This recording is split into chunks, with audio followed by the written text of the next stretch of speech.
5 minutos del Espíritu Santo, 24 de abril.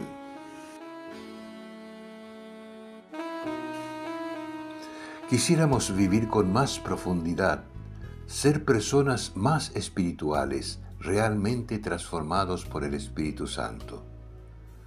Pero no vemos grandes cambios en nuestra vida.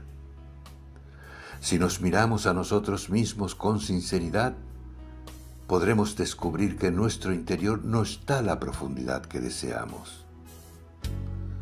Allí también hay límites e incoherencias.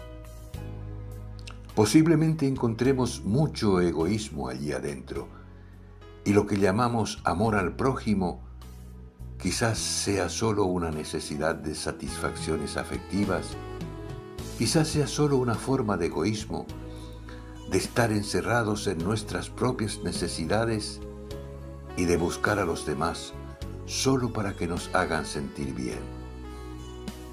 Por eso parece que ese amor se acaba cuando los demás contradicen nuestros proyectos, cuando no nos dan la razón, no nos elogian o no dicen lo que nos interesa escuchar. Entonces, la incoherencia y el vacío también están dentro de nosotros mismos. Por eso, cuando buscamos la soledad y nos encontramos con nosotros mismos, a veces solo estamos escarbando en el vacío, porque nuestra interioridad solo tiene vida y hermosura si allí está presente el Espíritu Santo y si nos dejamos cambiar por Él. Sin esa luz del Espíritu Santo, terminamos confundiendo a Dios con nuestros pensamientos, con nuestra confusión mental, con nuestros sentimientos tan cambiantes.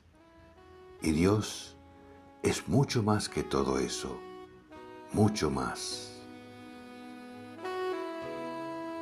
Autor: Cardenal Víctor Manuel Fernández.